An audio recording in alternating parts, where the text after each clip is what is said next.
I called Aston Martin, I called Mercedes-Benz, I called Ferrari, and I called Porsche. And literally, I kid you not, within about 2 weeks, my garage had 4 exotic convertibles in it.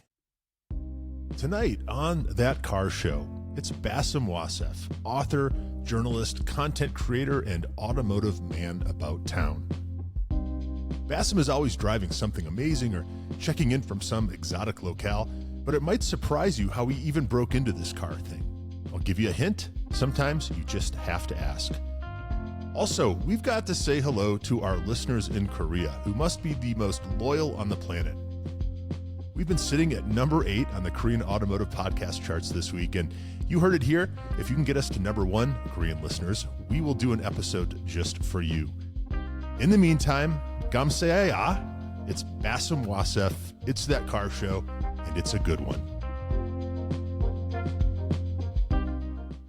It's That Car Show, and Lindsay and I have our friend Basem Wasef here with us tonight.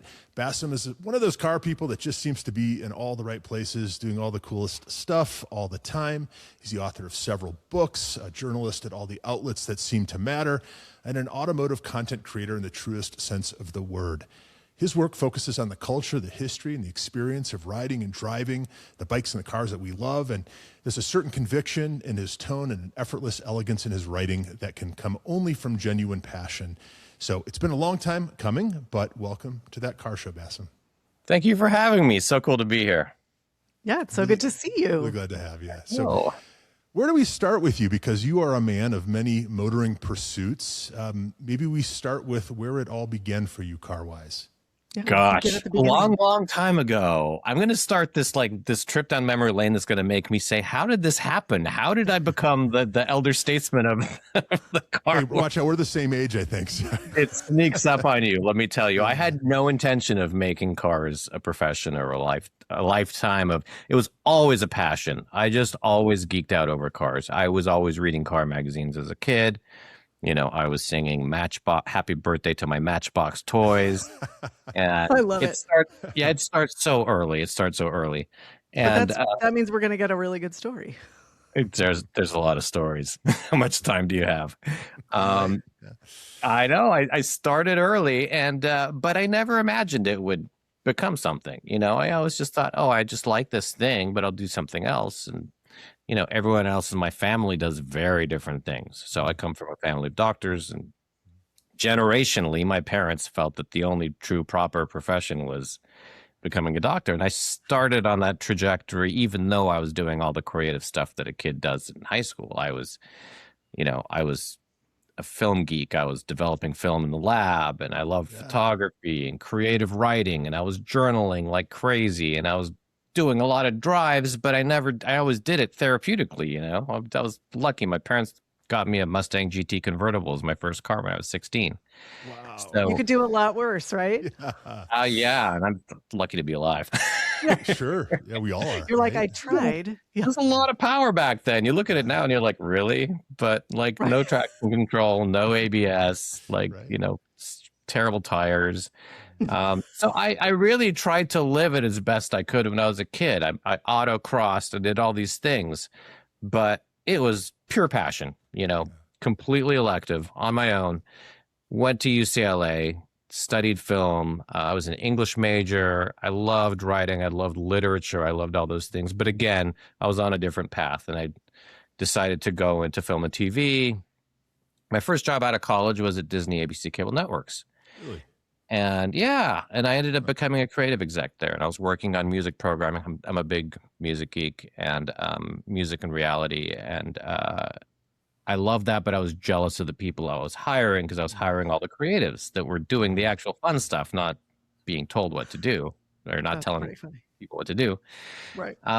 Went off on my own. I started editing. I edited a couple independent features. Always had the car bug in latent, like running on, you know, in the background, like a fan, like a noisy fan on a laptop. It's a funny, very specific example. Please continue. One day I saw a Craigslist ad for a local upscale lifestyle magazine that was looking for an automotive writer.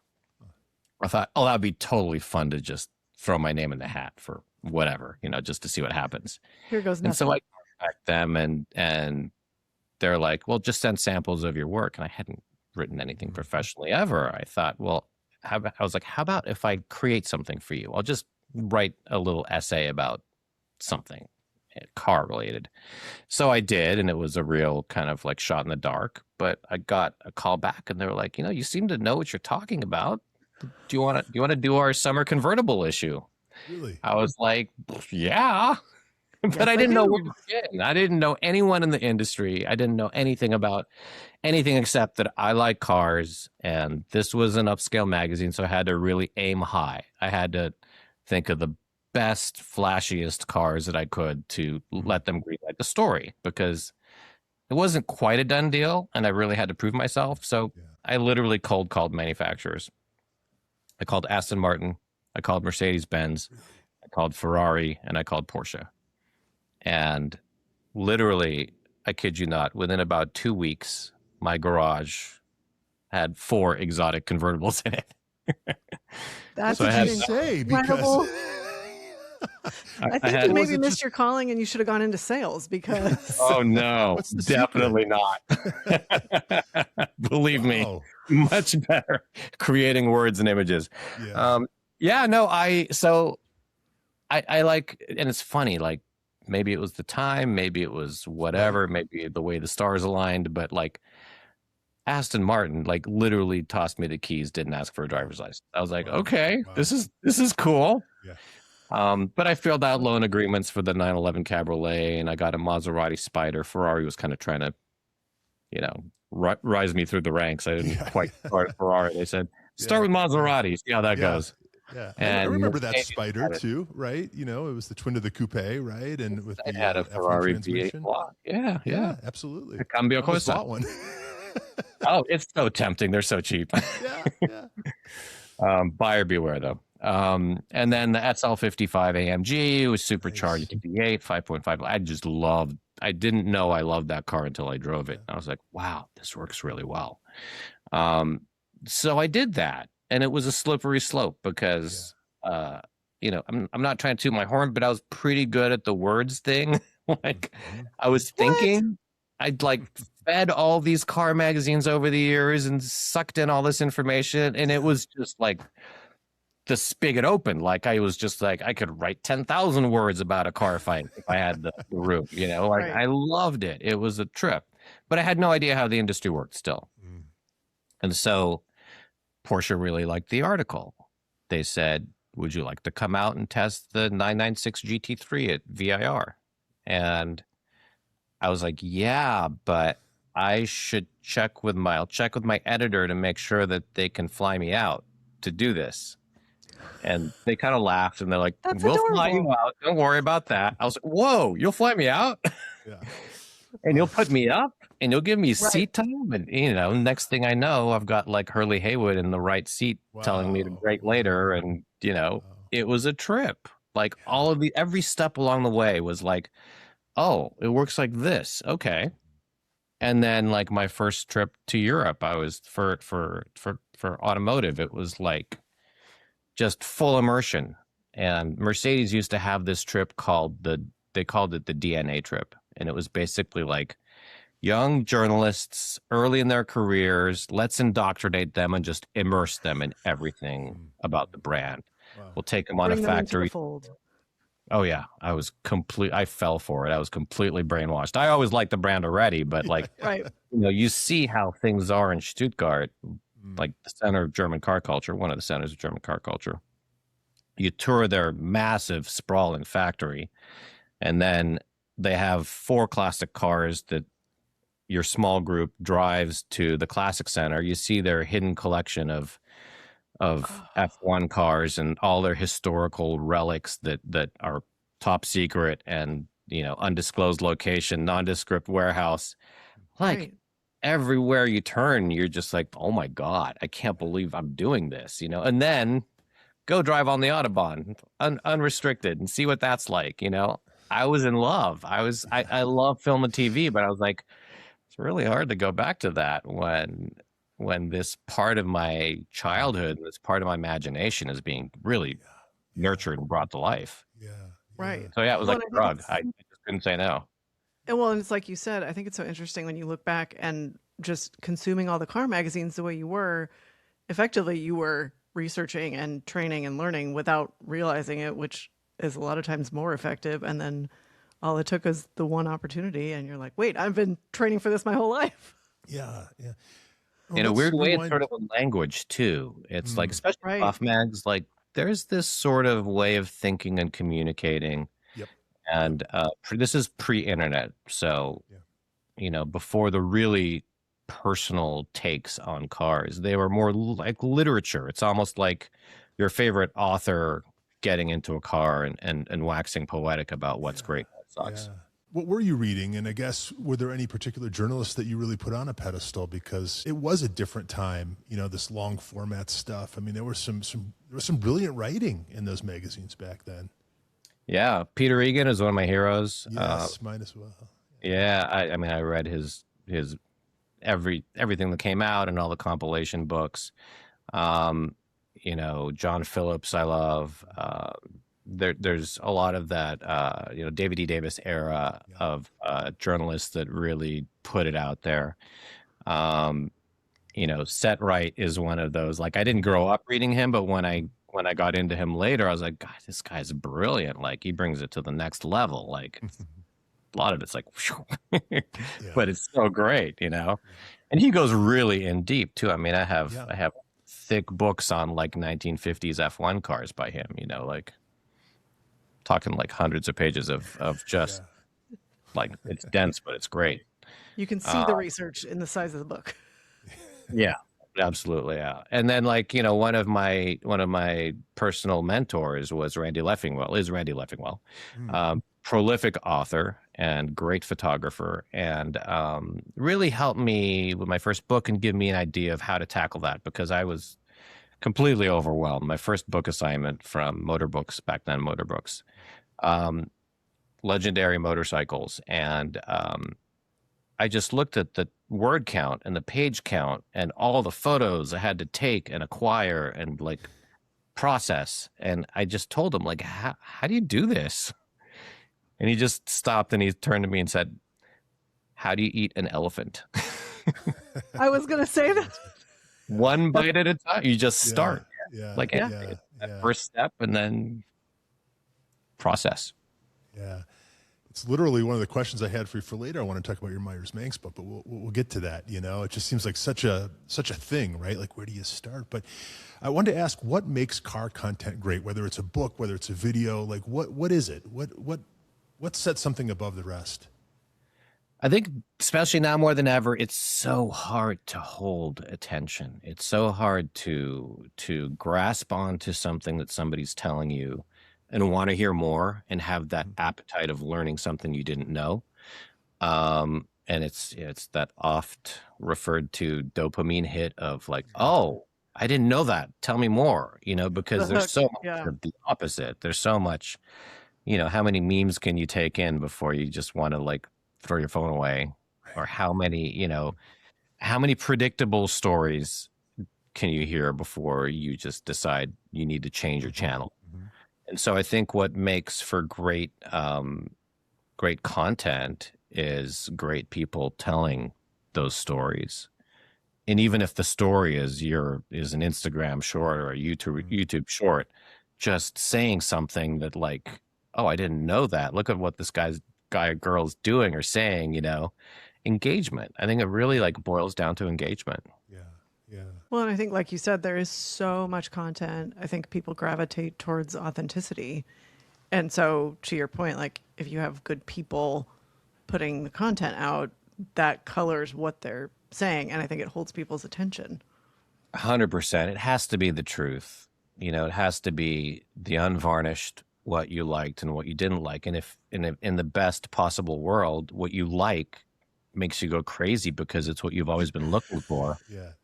Like, even better. The steering feel on that Lotus Elise. this is what I want in every car. And if it's something that you don't like, it should be morally repugnant to you. Like, how dare they make the steering wheel white? That's just awful. Who does?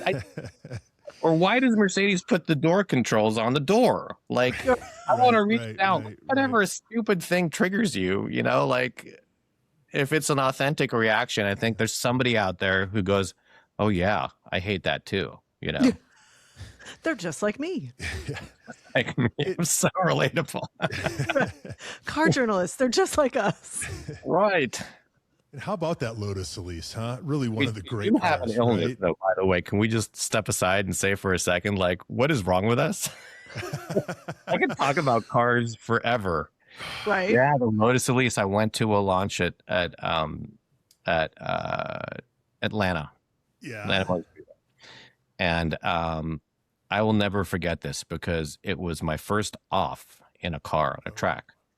And it was one of the first times track. It was very memorable, and later found out that it wasn't my fault, but at the time I felt really bad about it. I'm coming over the crest and I can't really see where I'm going, and I come over the crest and I kind of like come out on the curbing, and I'm on the curbing, so I'm correcting and I'm trying to drive off the curbing going down that hill, and you know the curbing is very rough. It's like a serrated knife edge. And the Elise is not very compliant. It's pretty tightly wound, especially I was driving it was the Exige, I think, actually. And all of a sudden, the car starts to spin. I was like, And I get out of the car, and they come to take the car, and it's very shameful. It's like, yeah, you're that guy. Everybody stop what they're doing. This jerk has to. That's the worst. It's the worst moment. I'd never wish that on anyone. No. But I looked back at the back wheel, and the back wheel was like this. And what happened was the oscillation of the curbing had snapped the trailing arm. So the back wheel does that. Doesn't really help when you're trying to control the car. It's sort of counterproductive. Oh. Yeah. Those things like to rotate anyway, so no expert, but ask me how I know. But yeah, I just think those are one of my bucket list cars. You know, Lindsay and I have talked about them.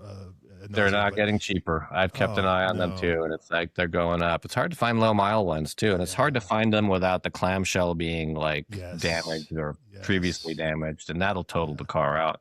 Yep. But the silver lining of really crappy British construction is, if this might be apocryphal, but when you get a new bonded aluminum tub, if you need to, it's way better than what came out of the factory because it took them time to get the tolerances right and figure out how to make it proper. Right. It's kind of amazing that thing was even built in 2005, right? It was a car out of its time and just so good. Manual steering with that tiny little steering wheel. It's just, you can't match that in anything made sense. And it's an amazing thing. I'm not sure I could fit in one anymore, but damn, they're good. They're tight. For me, the supercharged really was the sweet spot because, was that it? Yeah, okay. I mean, you can be patient with the 1.9 liter NA engine, but to have that torque just help things along makes the whole package kind of just feel more complete. Yeah, absolutely. It's a nice one. They made them in great colors. Yes, they did. Well, they're so, I mean, and when you do see them out and about, they always catch your attention. You know, maybe that's because, as you said, we all have this car sickness where we're always looking at them. No, totally. But like, even when it was new, like you drive it around and people would think it was like a $200,000 car. And then when it was new, it was like when it debuted, it was like $39K or something. I know. Very accessible. Yeah, it's one of those cars. If we go back in time, I'd buy 10. Right? It's just that and air-cooled 911s, but that's another story. Yeah. Well, speaking of going back in time, you know, one of the things I think is neat about you, Basem, is that you've written for 2 different magazines that, as a kid growing up in the Midwest, really defined luxury in my eyes. Robb Report and DuPont Registry. I think you're roughly my age, and I assume that you were reading them back in the day as well, and poring over the same, you know, slant nose conversions and wide body 560 SECs and all this. How has the definition of automotive luxury changed in your eyes since those halcyon days of the 80s and 90s? I think the extremes have expanded. If you look at it as a spectrum, you know, back then there were Bugattis, you know, like back when I was growing up, it was the what was it called? EB110 or EB110. Thank you. Yeah.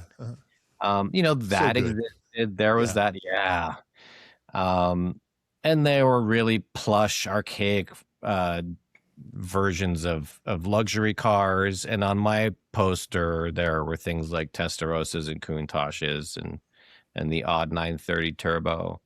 Um, but you have so many boutiques that have entered the fray, and you've got, the Koenigsegg's and the Paganis and I think that created an arms race, at least in the hypercar world, to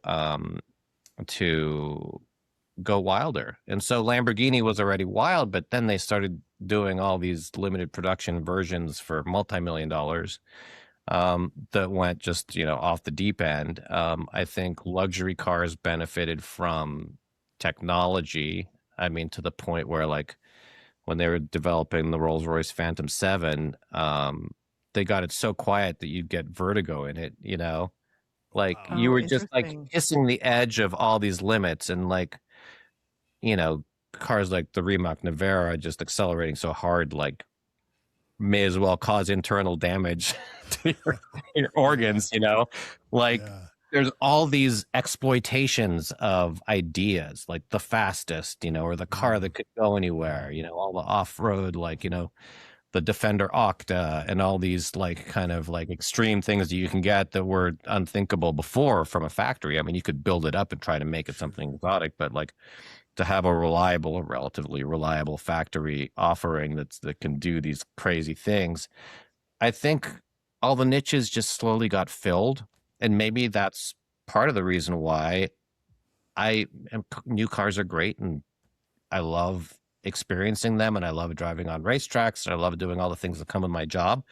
But part of my job that I love also is classics. I mean, I write more about classics now and they really talk to me. Like, I love old cars because they tell a totally different story. And the end goal is not having 4-digit horsepower or rearranging your guts or, all the things that you can do under controlled circumstances, but in the real world, it's so hard to touch upon that it becomes more of a perception game than an experiential game. Not to overly intellectualize it, but I mean, there's something about getting into a car and smelling the leather and feeling like history is talking to you, or feeling like there's interfaces that you'll never have now. Like I drive a 1963 Land Rover that has a metal dashboard that lap belts that I barely ever use because I think it's probably better to be thrown out. Right. Yeah, like actually you don't but want to be held in. Yeah, but it's an experience. Like going to the grocery store is great. It's exhilarating and it's not fast and it's not, it's not sanitized, but you're interacting with a machine and it's just a special experience. Well, and I think that's so true for car people because we talk a lot about, especially with social media, engagement is a big buzzword. But when you think about for car people, we talk about like what's an engaging drive. And I think you and I are similar in that we share a lot of the car experiences with our family. And Ryan, you do too. And the classic cars, I think you can't go to the track or, with your kids. So it lets you enjoy the hobby in a way that's very unique and engaging.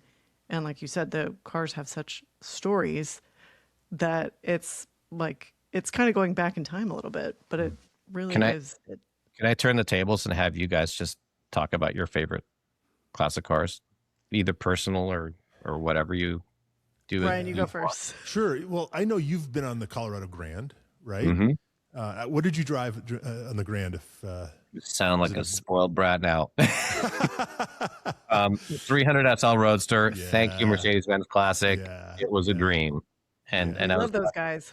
Oh my God, they're the greatest. And I was lucky enough to do the Mille Miglia in a 300 SL coupe, which bucket list check, incredible.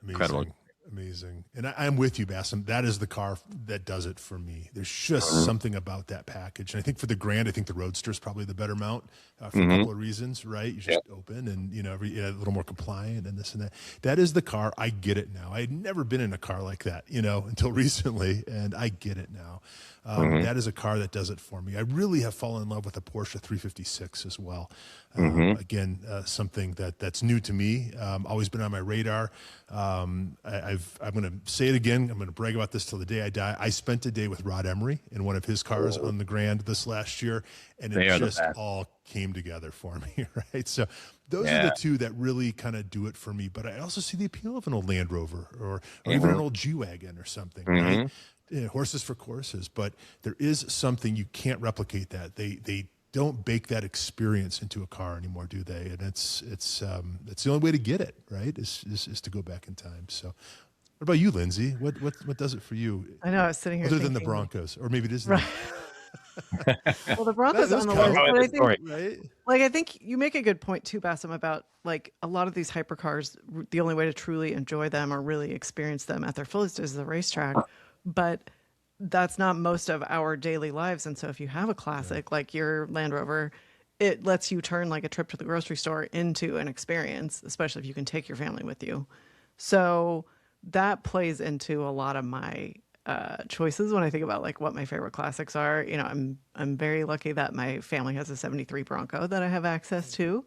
So of course, you know, I had to start with the Bronco, but that is one of the few that has back seats. So the kids can go in the back, and my daughter has really connected to that one. Like, she'll go out and ask if we can take the Bronco out for a drive, which I, you know, of course I'm going to encourage. And the thing that has struck me about the Bronco is how much joy it brings just across the board. Like, if you take the Bronco for a drive, it doesn't matter who you pass, age, you know, sex, race, whatever. The number of people that point and smile, or if they're with somebody, they'll tap them on the shoulder to make sure they see the car. Like, I love that element of it. And it's just fun to drive, and it's fun to compare to the more modern examples of Broncos, which is what I learned to drive in. So it's different. You know, I love trucks and SUVs. So that's obviously has, you know, a soft spot for that. But I also love a 289 Cobra, because those are just like, Ryan, you said, I get it. And literally within like a second of my first drive in the Cobra, in my head, I went, oh, I get it. Yeah. And, you know, because a lot of my driving. Car. What a special car. It's so special. It's really unique. Most of my performance driving had been on a track. That was kind of the first like classic on the street in a long time. And I shocked myself because I went, okay, oh, I get it. And I went, I don't ever have to go to the track again. I just have to do this every Saturday morning. You know how lucky you are to have that car in your family. I know you know that, but just as an outsider, right? I mean, that's just like, that doesn't happen, you know? No. I get jealous of people that have an old 911. Yeah, that's special, special. It's really cool. Yeah, so I have three favorites. The other one is the Shelby GT350, because that's what I learned how to drive a manual in. Oh my God. I thought I was spoiled. Jeez. Yeah. I'm just going to leave now. Right? Yeah. Amazing. The gauntlet has been thrown. Love it. Game on. Yeah. Yeah, exactly. That just means it's fun for all of us. That is a good family. I do not come from a car family. So that's what I was going to ask you. Like, was this, you know, because people always, and I know like your son has been interested in cars. My daughter is too. Ryan, I know your daughter has been, and we've talked about that because kind of, he's honestly like, he tolerates cars now at this point, because he's into rockets, and like, he's leapfrogged me. He's way over. But that's what you like to see, right? You want the next generation to leap ahead. I feel no compunction to make him do anything, or like, he is his own kid, you know, and he can run with it. And there's an actual, like a great industry behind it. So like, you know, more power to him. Right. Absolutely. Literally. Yeah. Totally. I mean, who knows what's happening to the car business right now? Like, what a mess. We'll get to that. Yeah, well, you know, I guess related, you know, you recently authored a book on a brand that, well, here, I'll show it. What a cool thing. It's a brand that we here at the Car Show have been crushing on for a while now, Myers-Manx. They're just such cool things, and I think they speak to a lot of these sort of elements of joy, right, that we've talked about. It's one of the few new cars you can buy that does that, I think, in my eyes. This book is about the 60th anniversary of the marque that's been reborn under the leadership of Philip Serafin. It's such a, I say that again, it's such a cool book. And I know, my background is art direction, graphic design. I know how much work something like this takes. It's so well researched. It's massive. You talked a little bit about this before, but where do you start with something like this? Because this is a brand that really, for all intents and purposes, was dormant for many, many years, right? Yeah, I mean, the beauty of the brand is it's a rare example of an imprint of one man's vision. It's not a committee. It's not people telling him what to do. He had this vision, and he was an artist and an engineer. Like, he had both sides of the brain. Like, he could understand how things fit together and how to make them work. And that was the beauty of being able to tell the story. It was honestly like the story tells itself, because the man lived the dream. And even though, some of his business decisions were not the greatest, like the legacy is incredible, and the brand survived, and the brand is going strong right now, which is amazing.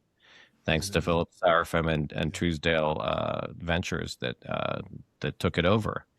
But you can dive so deep into the guy's life and the course of the company and the ups and downs, but the proof is in the pudding. Like, just sit in the driver's seat of a classic Manx and just take it around the block, and you'll get it. You'll just giggle. Like, yeah, that's another I get it driving experience. Yeah, they're so pure. I mean, we're talking about the Elise being pure.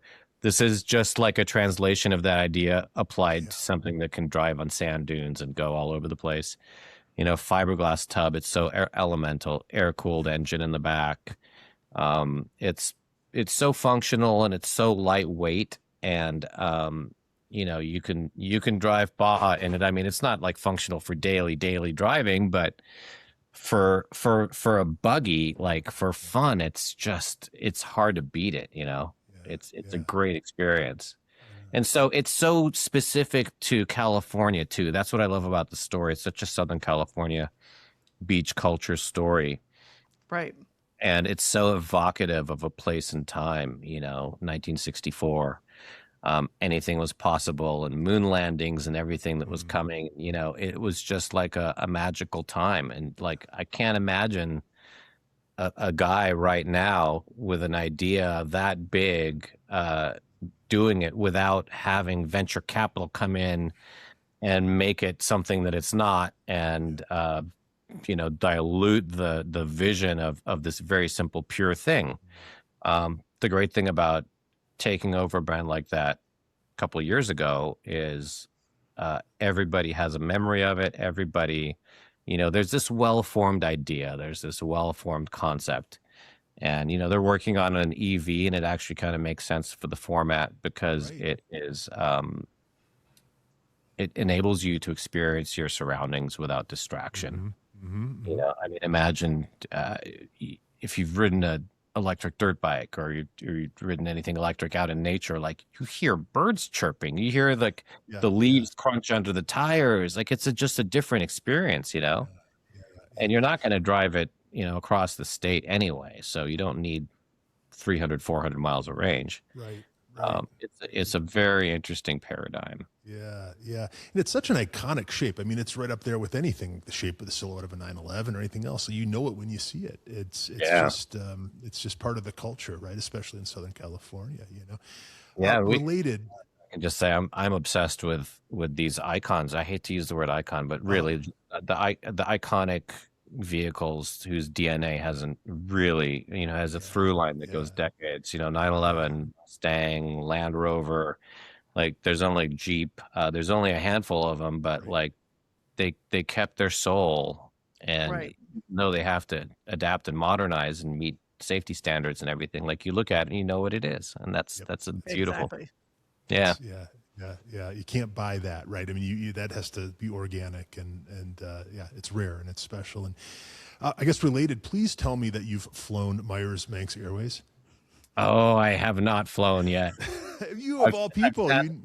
I've sat in the plane. I know. Okay. Philip, Yeah. Ryan said I need to fly it.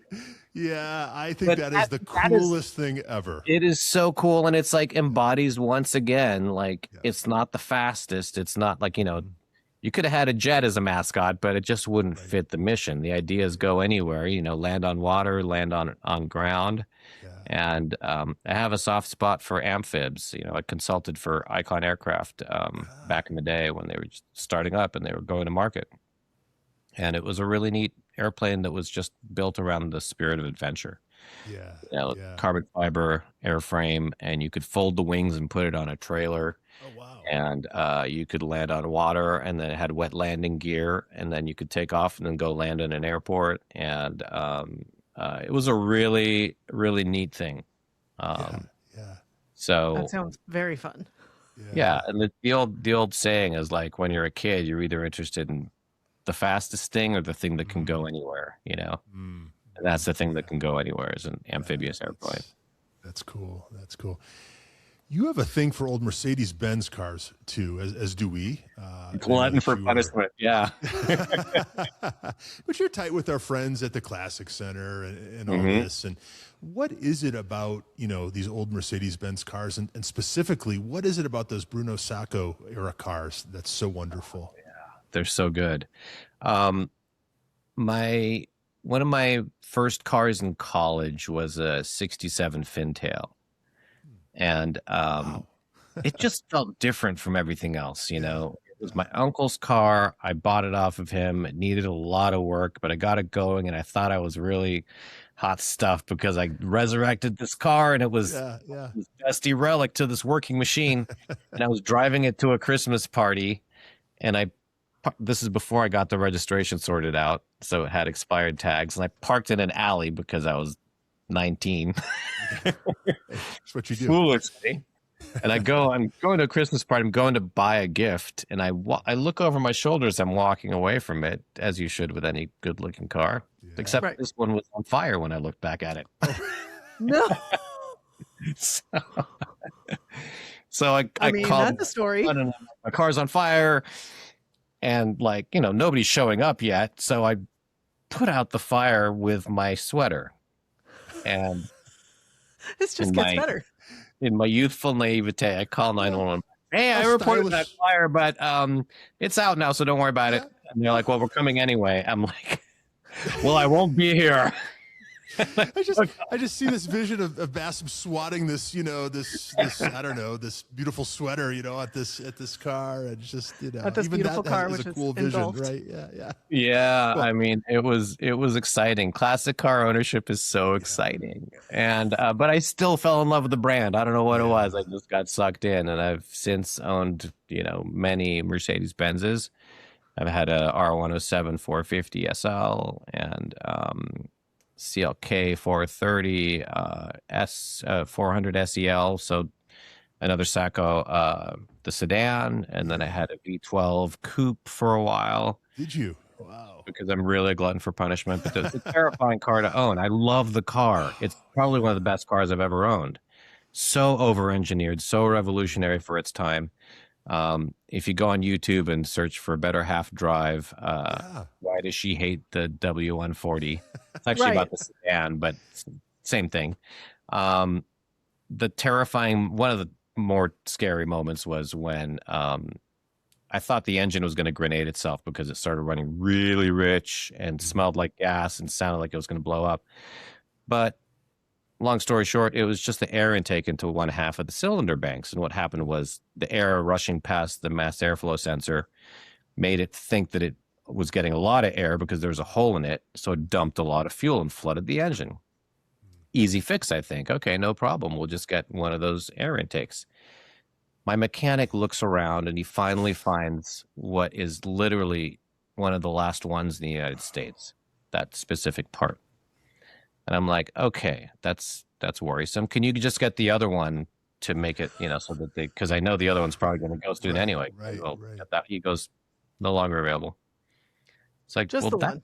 That's the problem. You just get the one, okay. And little things like plastic parts, like if they go out, like I bought a new old stock uh, third brake light housing on eBay, Yeah.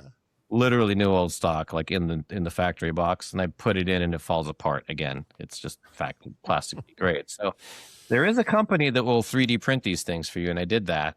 Yeah. But yeah, I mean, but how many fallbacks do you have? Like how Right. many How many lives? times can you do that? Yeah. Exactly. Damn it if those cars just aren't wonderful. I drove a 124 wagon for the first time in years recently. Uh-huh. And you just remember, it just all comes back to you. And Oh, yeah. what those cars represented to me when I was a kid, I mean, we drove a Chrysler minivan. We had, a Volkswagen Dasher. We didn't have that kind of car. And the person who drove that kind of car was the kind of person I wanted to be someday, right? And you get in and there's visibility everywhere, and there's a way they drive, and I don't know, casual sort of, it's like walk softly but carry a big stick, in a car, They don't have anything to prove. Back then, didn't it? Yeah. And I went back and read old reviews of the W140 and C140, and it was like, it was revered because, I mean, price adjusted to modern inflation. I mean, my car was, modern times would be $275,000 new. Wild. And there weren't that many cars that were that expensive back then. So it was a really big deal to have a V12 Mercedes. It just meant something different. Yeah. Yeah. What kind of power did that put out? It was 389. 389. Okay. Well, that's a lot. It was all about the torque though. Like it just torque that started from the beginning and just this huge plateau of torque. It just felt so effortless. And Rolls-Royce has the whole wafting thing. Like this is really that. This is wafty. Yeah. This is the original waft. Yeah. So it's so effortless. Yeah. Yeah. But speaking of Rolls-Royce, I love the idea of an iconic car, but on the engine. So the fact that there's still 6.75 liters, like that, the old V8s and now the V12 is like, it's a great archaic solution for the problem nobody asked for. Yeah. I mean, I remember the days when they didn't publish those numbers. Right? Oh yeah, when they said it was adequate, right? Or what was it? It was, That's pretty funny. Well, so you mentioned Better Half Drive, which I wanted to ask you about because I love that your family, joins you in the car hobby. So tell us a little bit about what that is and how that came about.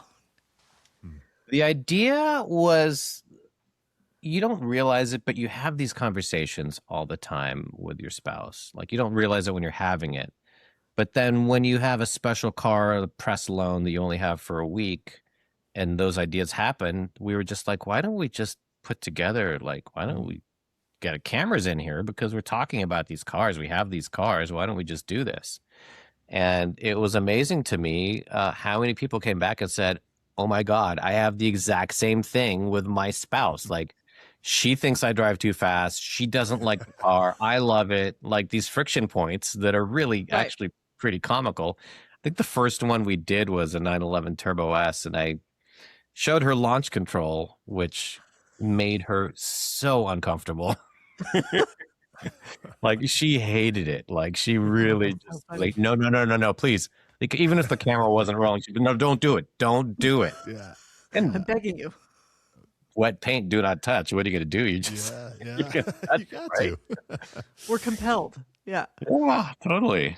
So it's you and your wife. It's a YouTube, or you put it on YouTube. Yeah, we put it on YouTube. We should do more of them, really. I mean, they're so much fun to do. But it's a fish out of water, and like usually she comes around. So like, it's not a formula. This just happens naturally. Right. She doesn't want to drive, and she hates the concern about potentially damaging what is usually a very expensive car. Yeah. Right. I force her in the driver's seat, and she starts to drive. She's like, oh, and then she starts to breathe, and then she starts to go a little faster, and then she feels a little more comfortable. She goes, oh, wow. Oh, this realization that it's just a car, and it's manageable. I mean, thank God for technology, because all these crazy high horsepower cars are actually pretty non-intimidating, unless you get to the outer edges of its limits, and that's a whole other ball of wax. But what we're doing is It's Right. pretty harmless, and it kind of just it shows the joy of discovering something that was intimidating and realizing that it's really doable, Yeah, you know. yeah, yeah.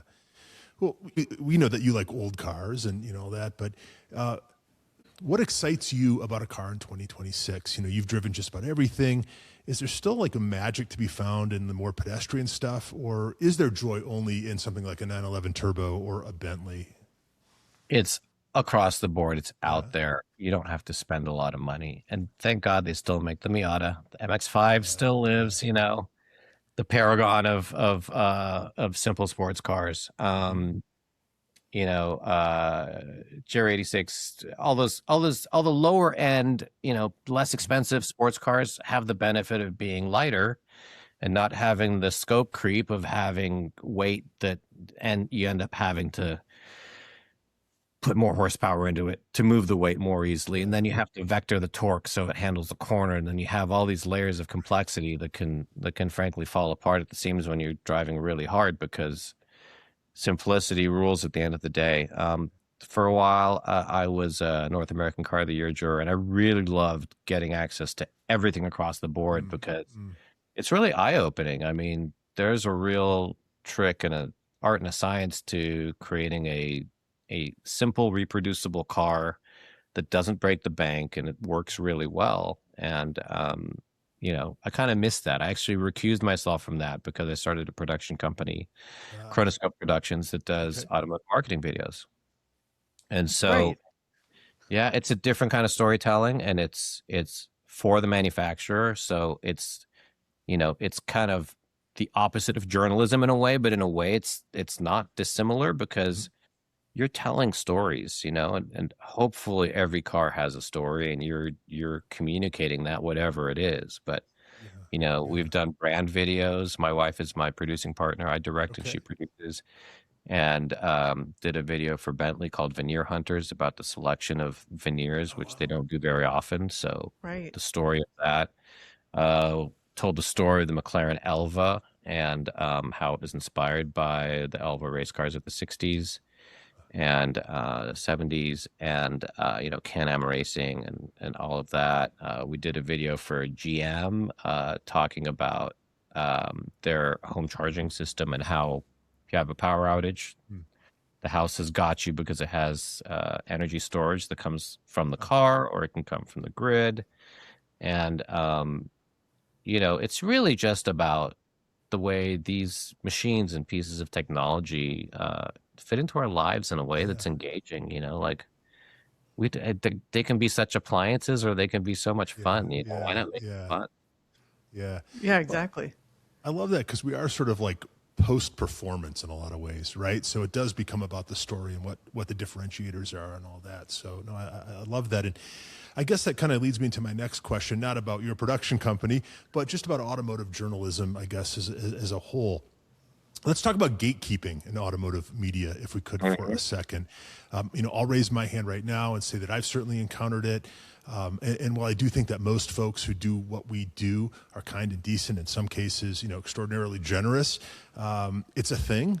Incidentally, you know, I give you a ton of credit and put you in that latter camp for sure. But you know, what do you attribute this gatekeeping to? Is it a knee jerk reaction to like the shrinking editorial budgets, consolidating industry? Is there something more going on? I mean, you know, aren't there enough cookies for everyone, or what is it? What is this all about? Human nature? I don't Yeah, know. Like greed? It's an instinct. You know, I think yeah, people have instinct towards it Like sometimes, and protective. yeah, it's protected. It's unfortunate because at the end of the day, we're all into the same thing, mhm, and you know, enthusiasm knows no boundaries. mhm, Right. And I've seen, I mean, I've watched the industry change so much with, you know, the rise of YouTube personalities and people just literally grabbing a camera and yeah, making a life out of it. You know, yeah, it's amazing actually. It's so great. So in a way, it's democratized, but mm, in another way, you know, some of the legacy organizations behave like legacy organizations, for better or worse. So it's a Yeah, mixed bag. that's yeah. true. No, it's a Well, good and so answer. I mean, you have seen so much change, and I always like to ask people, you know, you've seen social media come into the automotive industry, and like how do you feel like it has impacted what you do personally, and like how you've seen how it has changed the industry too? I mean, personally, and this is just my opinion, it's a necessary evil. We all have to market ourselves. We always all have to be out there, and it's good and it's bad. I mean, it's efficient because I don't even Yeah. think about it. And sometimes I'll post an Instagram story, and 3 weeks later, somebody just said, "Oh yeah, you did that thing," and I'm like, "How did you know?" "Oh yeah, I shared it. That's right." Like it's such a Right. become such a reflexive part of our being, Yeah. for better or worse, Yeah. that you know it's sort of an extension of us, Yeah. and Yeah. I don't love that because I'm old school. I love being in the moment. I love experiencing something and not feeling like I have to capture it. And some of my best memories are, the phone is away. I'm not Yeah. Right. thinking. Yeah. Yeah, Um, just being present. yeah, but on the flip side, there's like an arms race for relevancy, and everybody's trying to put themselves into that, like, oh, I'm doing this, I'm doing that, I'm on the ball, I'm Right. at all the Look, right yeah. places, but ugh. Yeah. Right. Well, it and gets, gets really tiresome. Yeah. I mean, I think it adds an element because you're a writer, but you are also a photographer, which not everyone is. And I think people have had to become photographers with social media. But like you said, that can make it even more difficult to be present because your instinct is to be taking pictures anyway. For sure. And there's, once you hold the phone up or you pick up your camera, it changes the dynamic, you know. Yeah. Yeah. There's a self-consciousness and like, Yeah. like I had my phone stolen from me once when I was in Europe, and living without a phone, of course it was frustrating, and like, and then I took my kid's iPad and had to use it for email and stuff. You're like, this is clunkier than I would have chosen, but Yeah, I even took a few pictures with it. Like I was that guy. But it was liberating too. It was Yeah. like, wow, it's like a different world. Yeah. I was a little Yeah. bummed when I was walking around like Italy and not being able to like take pictures of things I thought were cool. But you know what? Like yeah. net sum actually got more out of the experience than not. Interesting. Yeah. Yeah. Inadvertently going back to the days before cell phones. I Like involuntarily, I guess. I know. Yeah. So wild. Bringing it back to analog a little bit, you are now writing for Hodinkee, if I'm not mistaken. And this is the wristwatch-focused media platform that's really changed the landscape of the watch world since it came onto the scene. I've been a watch guy for a long time, and as soon as they came along, it changed everything, as you know. So my first question is, what's on your wrist right now? And I guess, secondly, are you writing about watches or cars or sort of the natural intersection of the both, or what are you doing for them? Ironically, I feel naked without a watch, but I just took a hot yoga class before I came to Ah, the office, and so I left the watch at home. That's I fair. will say, I love that Sheffield Nicole watch, by the way, the yellow oh, Yeah. right watch. on. I Yeah, love, yeah, I love that one. Thank you. of Um, course. Yeah. my most prized watch possession is my father's Jaeger-LeCoultre club that he gave me because I said, "Hey, can I have this?" And he's the kind of guy that says, "Sure," like no attachment. But it holds Nice. special significance Yeah. for the family because when my parents were leaving Egypt, my dad left a little bit earlier and he went to London. Then my mom caught up with him 6 months later with me, and she was in the duty free in the airport in Cairo, and she said, "I need to buy something that's momentous because this is a big life change, and I want to Right. sort of give it to my dad." And Yeah. so she found this watch and gave it to him. So like that to me symbolizes that massive life shift and the Yeah. chances Wow. that they took to live a better life Right. and a huge change in our destiny. So I love that watch, and it's one of my prized possessions. And Well, you talk about objects having histories and stories. I mean, that's an incredible story. And to Yeah. be the caretaker of that piece is incredible. Yeah. yeah, and It's then special. another one, my late father-in-law's, we didn't know he had this watch, but when he passed away, in his nightstand, we found a old dressy Girard Perregaux Hmm.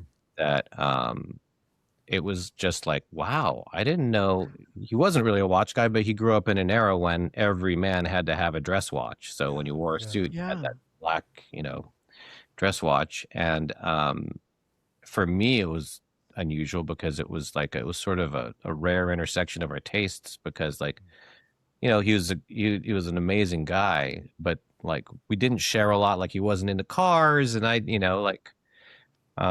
but this watch I loved. I was like, wow, I gotta Like I did gotta. not see this coming. Yeah. I know it was a beautiful surprise. So yeah, they mean a lot, Yeah. and watches. I don't know. It's like you wear them on your body. They're always they're pressed against your wrist, and it's so intimate that like when it's a family generational heirloom like that, it means all the more because you think, oh, my dad wore this around his wrist for years. Yep. It's just Right. it's I a have neat. the watch that my grandfather got when he retired from a company that he had been at for, I think, 25 years. And at that point, people stayed a long time and they were given a watch when they retired. And it doesn't even work. And I wear it for the same reason because it's still a connection to him and it's, a family heirloom. And what's interesting about it is that it actually has pink, I think they're like rhinestones, but he was not a pink guy. So it's very funny that his watch has those on it, but I love pink, so it works out. I love it. Amazing. What kind of watch is it? An Accutron? Accutron. Sure. Yes. Yeah. Very cool. Yeah. But yeah, I know what you mean. Like the feeling of wearing a family heirloom like that is really cool. Yeah.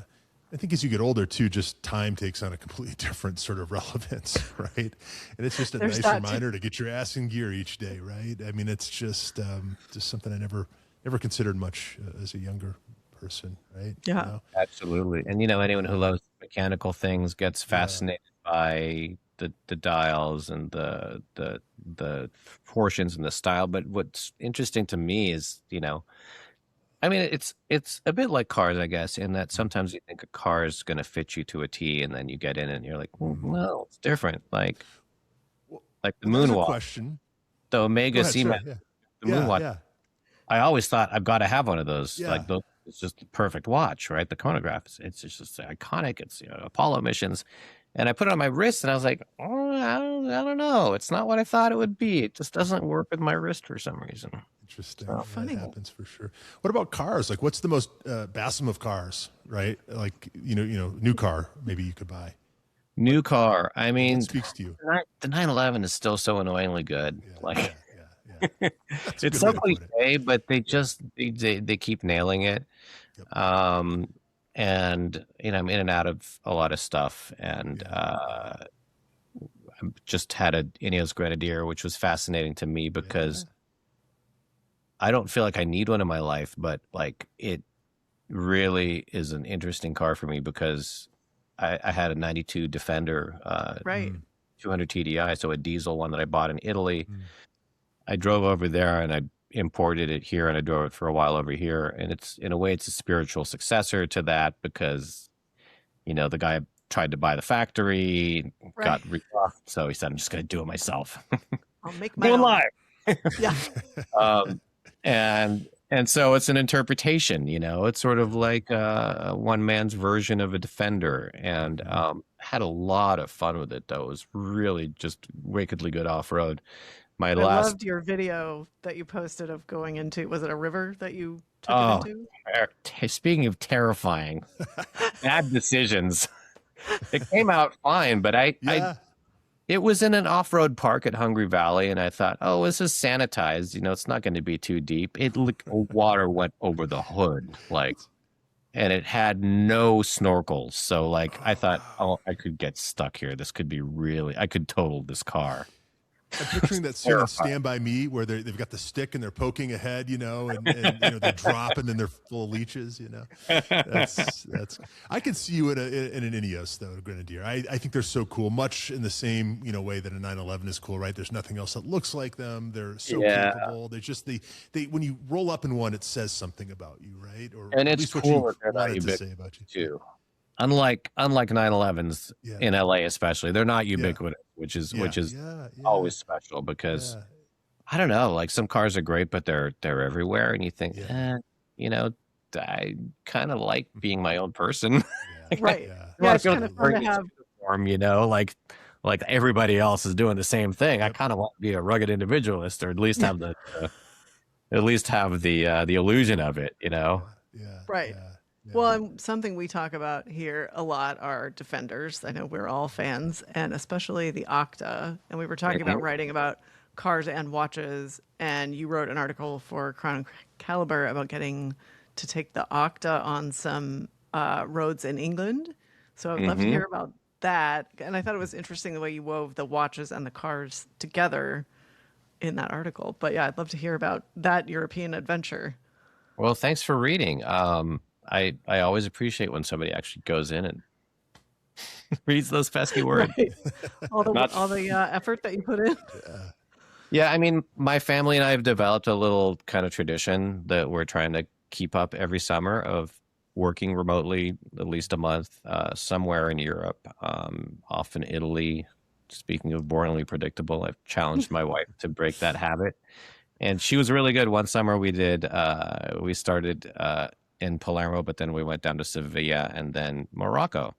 Oh, Uh, but last summer was England, and it was an incredible opportunity to reach out to British car manufacturers and say, hey, I'm going to be here for a month. Like, can I drive some of your stuff? And so Land Rover provided a Defender Octa. Bentley provided a Bentayga, and I flew to Munich for another trip that I had. I had to go to Bugatti and Molsheim, so flew to Munich, and Rolls-Royce provided a Ghost. So Nice. I in had an amazing color, if I do say so oh myself. yeah, this Just blue, stunning. incredible blue, and the Germans, especially outside of the cities, are pretty staid. So talk about making waves. Their eyes were saucers, Because it's, at least in the pictures, it's like a bright periwinkle. Oh, Oh, exactly. yeah. I did Yeah, see this. exactly. Yeah. Yeah, it's an incredible color. Amazing. And so all these sensible Germans driving around in their Golfs and their small German subcompacts, and this Ghost is doing 155 on the Autobahn, like, oh, Amazing. incredible. Amazing. And it feels like you're doing nothing. I mean, that car is so Yeah. well isolated. You really just feel like, every once in a while you get the RS6 Savant behind you flashing at you. Sure. Okay, go ahead. Go do your 175 or You've whatever. earned it. But yeah, driving cars in England is especially interesting because, the infrastructure is so old and it's built sometimes hundreds of years ago. These Right. lanes are tiny, and cars are now really like supersized for the American market, which has kind of led to a global trend of being bigger than they need to be. And the Defender feels really big there. And the Octa is wider and it's got huge tires and everything. So, I find myself like, okay, I'm that guy. Everyone's driving their cute little Vauxhalls and Opals, and I'm And in this I'm behemoth. here. Yeah, I mean, I love the brand. I just wish the Octa was a little more, like a little more brash, a little more like chain. Like I think Like visually. visually it could stand a little more contrast. I think, yeah. It is wide, but if there was a way to accentuate it, like look at the Braptor, like Right. that looks like a mean truck. You know immediately that it's what it Yeah, is. I mean, the Octa is weirdly refrained when you compare it. Or restrained when you compare the two. Off road, it's incredible. I mean, I drove it off road in South Africa, and it was Right. What was the launch like? remarkable. They do the best launches, I gotta say. I drove the OG. My last launch before the pandemic hit was the Defender, the new refresh, the brand new, in Namibia, and it was epic. I mean, I blew out tires. We got stuck. We did sand. We did river crossings. We did so much cool stuff and saw all this wildlife, and it was a true adventure. They get these retired camel trophy guys, and they figure out like how they're gonna really test the cars or show us how the cars hold up. And there's always the other half of what I do, which is like, yeah, I get all the fun, like, oh yeah, like look, it's a dream job, and then when you talk to somebody who's owned the car, then you get the true story of what it's actually like to own it. And sometimes it's not great. So Yeah, the jokes are, or the cliches are there because sometimes they're true. I mean, I'm a fan. I don't care. Yeah. No, they're great. Honestly, like the fact that over the air updates exist now has changed the game for reliability and being able to fix things, because before, take it back to the dealership, have them reprogram the computer that's trying to talk to the 5,000 other computers. And, that's kind of the interesting thing about NES, jumping back to it, is like their whole philosophy is reductionist. So like the average car has like 150 ECUs and they have like 38.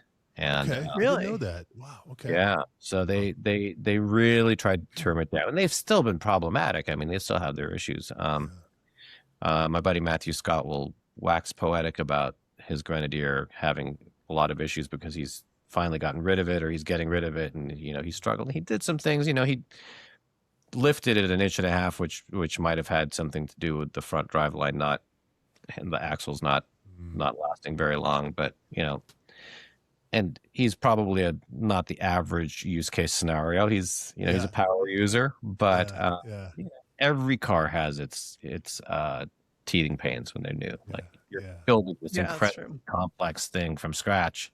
Yep. Thing is bound to need attention and fixing and refinement.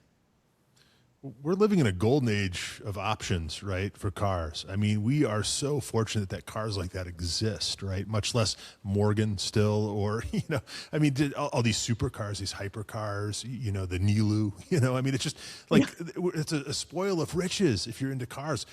And speaking of Morgan, speaking of riches, I just forgot that I drove a Morgan in the UK too. Did you? Okay, I wondered. Yeah. Talk about a perfect car for the location. Oh, yeah. And I thought everyone would be jaded and like, it's driving like a Chevy here in the US. No, everyone was like, like it was neat. That's awesome. That's the ultimate experience. No, we bumped into you at Motolux this year, and it was a little rain that night, and saw a Morgan, the new one, and hadn't seen it. Went over and started talking to the guy who was wiping the rain off. Well, it was the CEO. I mean, it's just that's the kind of company it is, and it's everything. You can't synthesize that, right? Like that is the real deal, and I love everything about that company. So. On the same page there, for sure. More of that, and they've had years to develop and refine, and yet they've got to innovate because regulations and everything. But and that's the thing they have in common with Ineos is that BMW drivetrain. That familiar shifter, just being transplanted. They get a different shifter. I mean, come on. They're just eventually all going to be BMWs. I know. The ZF 8-speed is a great gearbox, but it come is. on, Yeah. It's like we need something different. No, that's funny. Yeah. It's the first thing I see too when I look in there. But it's a hard business, man. It's so hard to just like it's become easier to stand out, but it's still harder, and like you gotta really want a car to go and spend what it costs to buy a new car now. The average cost is $50K and it always goes up there. And then it's obsolete in 3 years and it's half depreciated, and it doesn't make a whole lot of logical sense, but we're moths to the flame, and we just keep this cycle going because we love it. Unless you have a Cobra 289, which why didn't you do anything else? I mean, 73 Bronco and that's a two-car solution. It is. That's the ideal. I could absolutely make that work as my 2-car garage for sure. Well, so that is, I love to ask people, like, what is, if you could create your ultimate 2-car garage, because we all talk about what's the 2-car solution. Yep. So what's Basem's 2-car solution? I had it for a fleeting moment. I mean, my problem is like I'm trying to cycle through all the cars that I want to own, so I'm not like Jay Leno. I can't have everything. Yeah, you can't just keep adding. I had the 63 Rover, which I still have and I'll probably never get rid of, but I had the 993 at the same time, and like they were just like peas in a pod, little sporty car, not blindingly fast, but really entertaining to drive, and kept you insulated if it rained and did all the things that a car should do. And then the silly always open air truck that leaks like a sieve but is so fun to drive and can go off road. That to me was a good 2-car solution. Yeah, you've covered all the bases. Yeah, it's a very good solution. Well, all right, your turn, Ryan. Oh gosh. Well, I think I said, so someone asked me this the other day, maybe it was you, Lindsay, and I think I went with, I've got one. I've got a GT4 Porsche that I will keep forever because it's just a wonderful thing. But I've always wanted, I've never had a Geländewagen. I want one, maybe a vintage one. I really want a two-door. If I had those two cars, that would be all I would ever need. And You could Lindsay, die I can't happy. remember what you said. What did you say? So it was a Defender Octa. Okay. And then I know I'm trying to remember because I picked, it was either the GT4 or it was a Cobra. It was something smaller, Yeah. but fun because that covered like all the bases and then some. Yeah. There's something to that, like sports car, SUV, Yeah. I mean, it does, it covers all the bases, right? Well, and especially if you have like a G-Wagon or a Defender, especially an Octa, Yeah. you can go off-roading if you want to too, and you can take your family, Yeah. you know, Open top, all the things. Yeah. Well, speaking of the classic G-Wagon, I mean, Mercedes made the grave mistake of when they relaunched the G-Wagon in 2018, I guess it was. We go to the south of France and they have this massive off-roading development area that we get to drive. They give you the classic cars to drive. Oh. And you just fall in love with the classics. And every time a car maker does that, it's like, oh, can I just drive this? I'll just The new one's great though, but like Volkswagen did this thing where we took ID4s out into the desert, but they also took Baja buggies. Oh, really? Baja bugs, yeah. I mean, there's no question what's going to be the favorite there. Oh, come on. Like, you want to drive the toaster or do you want to drive the adventure machine? Right. They forgot they were dealing with car people who are going to be like, wait, this is much more engaging. Yeah. You realize the layers of insulation, right, that have been added, to cars over the years between, you and, in the powertrain and all that. And it's just, there's no question. And the boldness, though, also like the layers that lack, like you think about like, oh, well, if I eat it, I'm just going to go right through the windshield. I mean, yes. I did the Mille Miglia without seatbelts, and trust me, a few times I thought this could end very, very poorly if the wrong thing happens. Right. It's the whole analog of like, professional football, right? Like as the helmets got more protective, the brain injuries, got greater, right? Because you feel protected, you do more, you take more chances, right? It's that same sort of true. thing. Like self-preservation, like what a concept. That's why I like something to that, right? Something to that. So, knock on wood, motorcycles, and I know. we didn't even scratch that surface, I guess. Crack that nut, the whole bikes So thing. tell us about this. Brough Superior SS100. This is the motorcycle, the type of motorcycle that Lawrence of Arabia famously met his maker on. Sad story there, but amazing bike. And I love the purity of motorcycles. It's like you and your surroundings and a machine, and like you're just passing through space, and just the air covers you, bathes you. It's so incredible. They're so great. And there's no filter, there's like, they have electronics, but they're easy to turn off and they're not intrusive anyway. And, you cannot be on your phone. You can't be distracted. Right. You can be distracted, but it's a bad idea. Right. Yeah. It would not be recommended. Yeah. And every time you arrive safely, you feel like you've earned something. Like I made it. Especially in LA traffic, you're like cheated death again. Yeah. Right.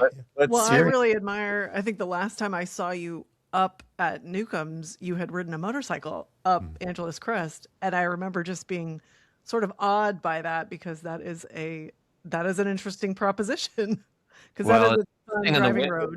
When you think the ice is melted, sometimes it hasn't melted in the shadowy corners, Right.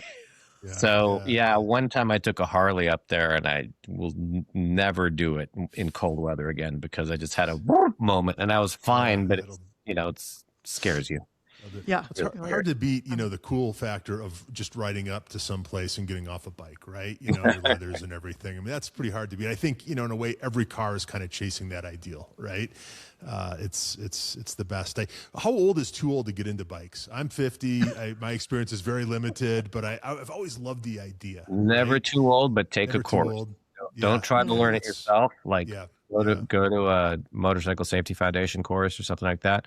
There's a lot of stuff you don't know, and you grab the front brake too aggressively, you're gonna go Sure. down Yeah. corner. Yeah. You know, there's Yeah. little things like that. You grab too much rear brake, you'll have the same problem. Mm. But that's the beauty of it too, is you're so involved with the dynamics of the vehicle. Like you're thinking of the contact patches, these two small contact patches having so much power over where it's going and what you're doing and your lean angle and are you braking front or rear. You know, throttle becomes really critical because if you just give it a little too much, you go a little too wide, then that's a totally different path. You don't have the luxury of sliding around like you do in a car to learn the limits. It's such a great thing now. Yeah. What's your bike of choice? Like, what's your go-to? My prized possession, I have a 2001 Ducati Mike Halewood. So it's a MH900E, really catchy name. But it was a tribute bike to the Isle of Man TT comeback bike Halewood rode in '78. But it's very postmodern. It's very wonky looking. It's so good looking. It's so good looking. I love the design. And then my two bike solution is that I have that, and then I have a Vespa, a big bore Vespa that's 300 cc's. Okay. And I can just, it's so fun to hop on that for local trips. And my kid loves to get dropped off to school in it. I bet. It's not going to last forever because he's getting tall, but like, he's the cool kid when he pulls up on a scooter, believe it or not. Oh, and you're the cool dad, really cool. You know, I mean, that, you know, everybody wins. Well, yeah, behind the helmet, anyone can look cool. It's great cosplay. That's why I keep insisting we take the Vespa. And then, like, I think my daughter would wish I would have a helmet sometimes when I dropped her off at school, but you know, that's in a car. So, but I've taken him on motorcycles once or twice, and he was like, just had to, like, Daddy, can I ride a motorcycle? I'm like, let's just take this one step at a time. Let's not dive too far in. Like, let's get you focused first. Yeah, right. Yeah. Like when you are much, much older, do as I say, not as I do. Yeah, exactly. Well, bring this back to cars again. So we had, do you know John Wiley from Hagerty? He's the guy that puts together this annual bull market list. Yes. Yes. And it's gotten a lot of traction lately, and I love the concept. And so ever since he's been on the show, we've asked our guests what your own bull market list. We've been calling it the bullshit market list, right? Because we don't want any copyright infringement. So these are the cars that you think will go up most in value over the next year. So if you were to pick 2 or 3 cars, what would be on your bullshit market list? Gosh, that's a really tough one because I feel like it's getting harder and harder to unearth these hidden gems that have yet to be discovered.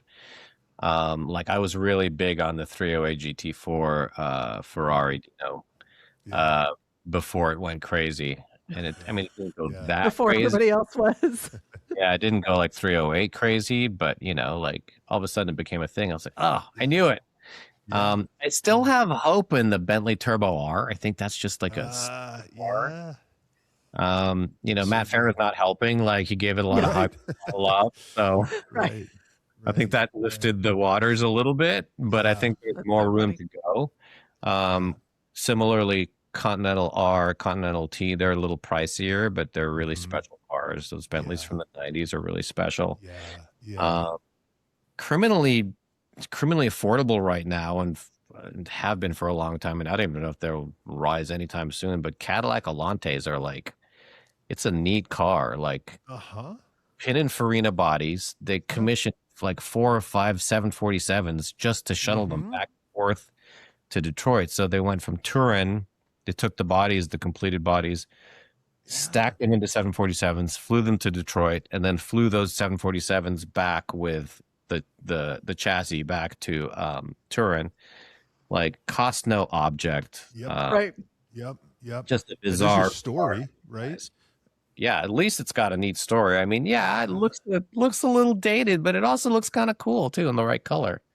I've always had a soft spot for those. Yeah, they're interesting cars. I think they got lumped in with like the Maserati Chrysler TC, whatever, you know, for a long time. Right? Even though they were a much superior car. Those are unequivocal. The opera window and those are not on my list. Yeah, but the Elante, I am so glad to hear you say that. That is, you know, all 4 I think are great answers, and especially that last one. Elante is I think its time has come, right? To and then like and maybe this is on my brain because I'm helping a family friend sell Okay. his, but first gen AMG GT really criminally undervalued. Absolutely. Really? And what it's worth, and he knows what he paid for it, and he's like, "That's all it's worth, really?" Like, Oh, I it think was it's a a much more $200,000 interesting car when it. car than the one that came after it. I really do. Pardon? It's really. I think it's a much more interesting car than the one that came after. Oh yeah, It's engineering just, wise, I mean, like yeah. they tried to broaden the market, so they added rear hmm seats, got rid of the transaxle, and they made it bigger and heavier, and then they put a battery in. And all of a sudden, it's a very different animal. It's Yeah. still it's a great driver. The Oh yeah. new SE performance is like whoa, Okay. like it's surprisingly good for its weight. I mean, part of Yeah. that, the trickery of technology, but there's a purity to the first gen cars that's Yeah. like, it was really a disciplined approach to try to out 911 the 911. Yes. Um, Yes. But yet, it's a very different car to drive, and you feel different behind the wheel. You've got the long hood. You drive it in a different way, and I love that Completely, there's that even just the door distinction. shut makes it feel completely different. Yeah. Yeah, Yeah. you're absolutely Absolutely. right. Like it kind of looked like it when it came out, but then when you drive it, you're like, oh yeah, no, it's different. Yeah, no, that's great answers. You know your stuff, obviously. Those are the answers of someone who really knows. So I'm just trying. We're all just trying. we all are. We all are. Well, Sure. I know we're at an hour and 20 minutes. We probably need to wrap this up. Be respectful of your time, Basem. But going to try something a little different tonight, if that's okay. 5 quick rapid fire questions for you. Just shout out the first thing that comes to mind for each. Okay. Okay. So, Basem Wasef, you've done it all, and then some. Which car company puts on the best destination press event? Best destination press events are a tie between Mercedes-Benz Okay. and Land Rover. Okay. Land Rover chooses the most amazing off-road destinations that you could dream of. Bucket list like Skeleton Coast of Namibia. You can relive your Camel Trophy fantasies, and you can be that true adventurer who may or may not be able to bring the car back in one piece. Yeah. Yeah. Um, Yeah. Mercedes, just their execution is always flawless. They always just do such epic aspirational trips. If you want to spend the night on a yacht in Ibiza, like they have you covered. If you want to drive on a racetrack and then drive on the Autobahn and then sleep in a castle, they figured out a way they're to your do it. people. Yeah. Yeah. Yeah, they have been at this game long enough where that they started when cost was no object, and obviously the industry has contracted and people aren't spending what they used to on these kinds of things, Yeah. but they do their best to stick to that lavish formula of like blowing your mind. I love it. I love it. Oh, Okay. one more. Oh, Three-way tie. yeah, please. The international Rolls-Royce programs are incredible. I've got to say, like, Oh, I bet. yeah, I That's mean, great. their stateside stuff, Yeah. a little more anonymous, but like Yeah. when they go international for the global launches, pretty Yeah. top notch. Okay. All right. Well, Lindsay, you and I need to get on all 3 of those lists. I know. Okay. Like, Moving sound on. Cost no object. What's the one car, new or old, that you'd buy tomorrow? New or old? Well, if you're going old, I mean, the no-brainer is McLaren F1. It's Okay. Yeah. talk about a car that I wish I could have like called the values on back in the day. Right. Like, That had been on your BS market list. yeah, I mean, there's a story about Bruce Weiner, who was the microcar collector who had Oh, sure. I met him. Yeah. Down in Georgia. Yeah, I stumbled upon his museum. I was driving back when I had a 911 SC, and I was driving it while waiting for my wife to finish working on a movie, and I was literally man of leisure driving my car that was not valuable back then. Yeah. And I pulled over and I introduced myself to him, and he gave me a tour, and I ended up writing about it. But he had a McLaren F1 and was disappointed that it cost so much to keep up even when he didn't drive it. And why am I spending $50K a year on this car even if I don't drive it, because everything times out on it? And he sold it so early. Like, you could get them for under $1 million back in the day. And now the rest is history. But it's not about the fact that it's worth 20, 25 million. It's about the fact it's the best car ever made. I mean, God, yeah. that I would, I just want to drive one. Like, I just want to drive on a block. Yeah, And I'll die we all do. I'm not asking much. Yeah. I'm a simple man. Yeah. And it's funny about that microcar museum. We drove down from Chicago, a buddy and me, to see it on the last day that it was open before it closed. Oh, we also, I wow. remember, saw the Georgia Guidestones that day. If you know what those are, neither one, exists any longer. So that was a fun day. But that was an amazing treasure trove of these microcars. And had I known about the F1, I would have hung out a little longer, I guess. But that's It's funny you've because never driven one. I asked him, like, do you ever, like, he was telling me, like, one time the featured market at Pebble Beach was one of his microcar brands. I can't remember which one. So he took it, and it made me ask him, like, do other collectors ever give you crap about, because I didn't see any of his exotic cars, but he's like, do they ever give you crap about your microcars? He goes, oh, well, I mean, I've got an Enzo, I've got an F1, I've got a blah, blah, blah. So not really. I was like, okay, I stand corrected. Good answer. They know not to trifle with me. Good answer. Yeah. If I recall, he had it was the double bubble gum fortune, right? Wasn't that? Yes, exactly. Yeah, which is just, you wonder how people make their money or end up with their money. That was interesting. Okay, moving on, because these are rapid fire. What's one thing about you that would surprise us? One thing about me that would surprise you is No pressure. Yeah, that's an interesting one. That's a good one. Think about this for a second. You're gonna edit this later? Because Yeah, absolutely. You could also just make We something are up, now. like your professional curler or something, and we would know, right? oh gosh, what It's would like, surprise speaking of chewing gum, I have an amazing collection. you? Right here under the desk. Right.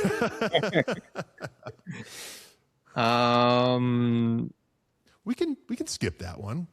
Let me have a moment. Yeah, I might circle back to that one. Okay. So you said you are a big music guy. What's your poison? Like, what are you into? Is it the stuff from when you were younger? Is there new stuff you like? What should we be listening to? I have super eclectic tastes. It's like I grew up listening to Sting, The Police, Peter Gabriel, like the funky 70s Peter Gabriel, not the yeah. and Genesis Like stuff Games later. Without Frontiers and Oh yeah. I grew up on that. I love a good concert experience, and for that reason, like I saw Sting, Peter Gabriel show, and they're both great, but Sting is really just such a great, engaging performer. Didn't get too much into the 90s stuff, but like, I liked Seal back in the day. And Dave Matthews has been a mainstay. Like, it's such a experience to see him live, and he just continues to deliver. He's so good. Their shows are good. Even if you don't, I mean, who wouldn't like the music? But even if you don't like their music going in, the show is so good. I think you come out a fan anyway.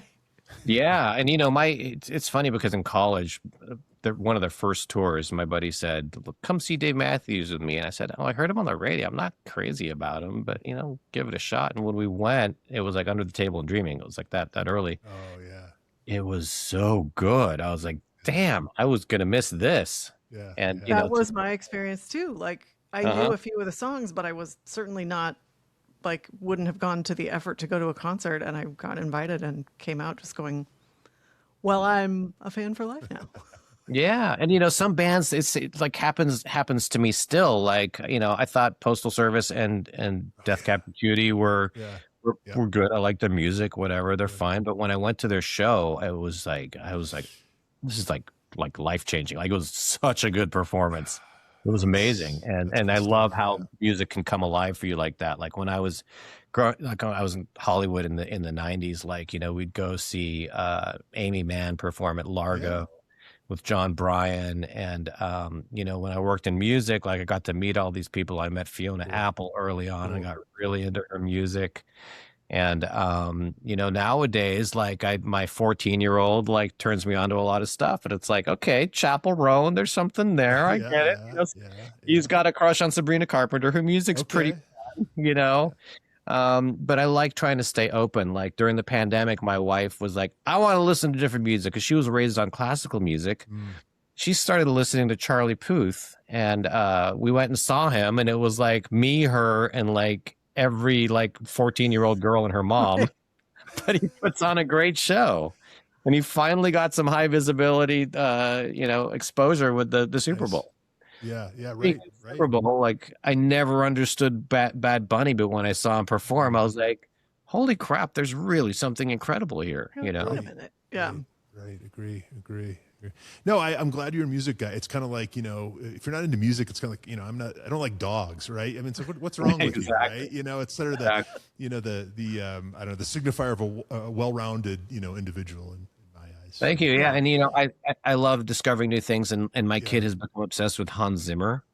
Oh, really? Oh, that's fun. After Dune. And then, all the other movies that I introduced him to after that. But so we're going to see a Hans Zimmer concert, candlelight concert on Sunday. Yeah. So stuff really like cool. That. Like, I love expanding the repertoire and keeping it. That's really cool. Good music is good music, right? Yeah. So, well, and like you said, like getting to see them in, like I believe that I saw Death Cab for Cutie at a K-Rock weenie roast back in the day. Love it. I mean, those are just such, if you know, quite an event. Yeah. I was a big K-Rock kid growing up, especially in high school. Like I listened to nothing but Kevin and Bean in the morning, and yes.